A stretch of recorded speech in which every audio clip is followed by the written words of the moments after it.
Now, several people have been evacuated from their homes following overnight flooding in the Western Cape.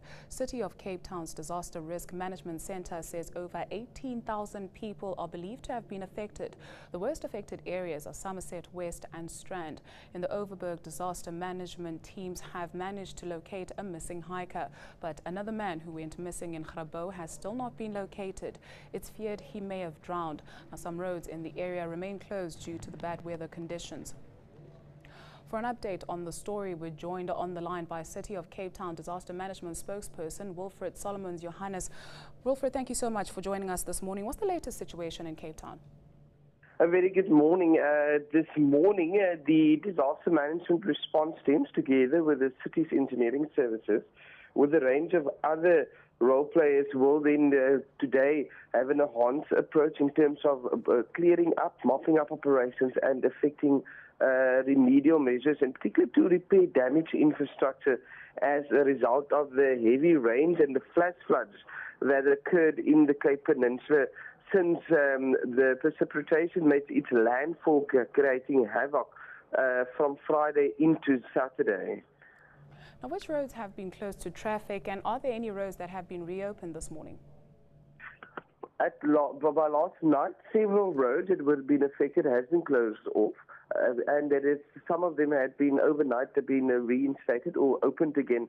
But there are some parts of the mountainous roads, in particular the R44, where there is some lanes will be closed, and along the Atlantic seaboard between Cape Town and Hout Bay and Chapman's Peak, that will remain closed to remove rockfalls and mudslides that has came down late yesterday afternoon.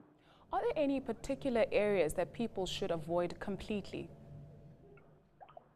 The city of Cape Town can confirm that the situation is now being restored. We had a maximum disaster response yesterday, since the weather has cleared up significantly.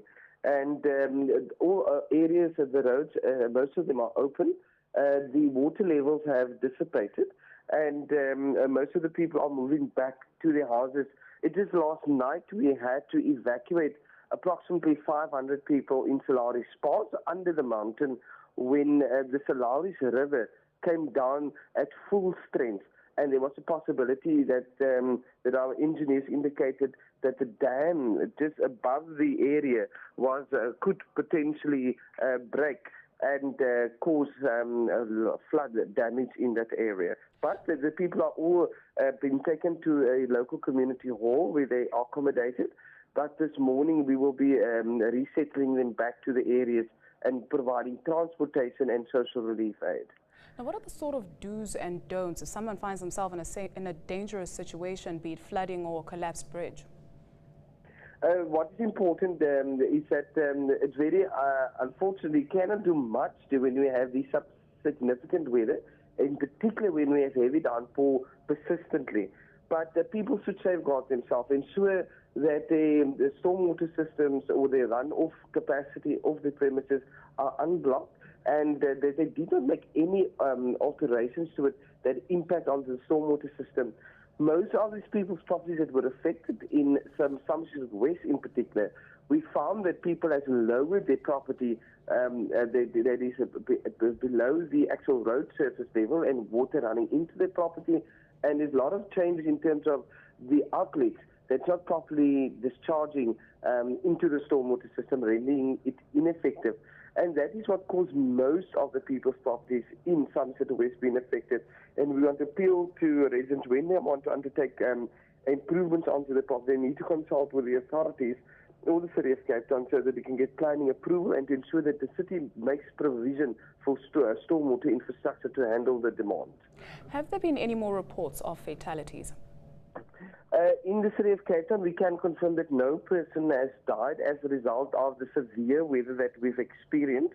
But we are aware that in one in our neighbouring authorities in Stellenbosch, one person is reported missing, and there is efforts underway by the Western Cape government and the local authority in Stellenbosch to search for the person. We've also ensured through our area coordinating team for our homeless people, that we take the people off the road as a result of the rains and the cold conditions that left Cape Town, to take those people to shelters with the assistance of the funded homes and shelters that the City of Cape Town is funded through the Western Cape government as well. Now, do people know who to call when they're in trouble? The City of Cape Town's emergency line can be contacted on 107 from a Telkom line that is toll-free, or 021 480 7700. That is for emergencies.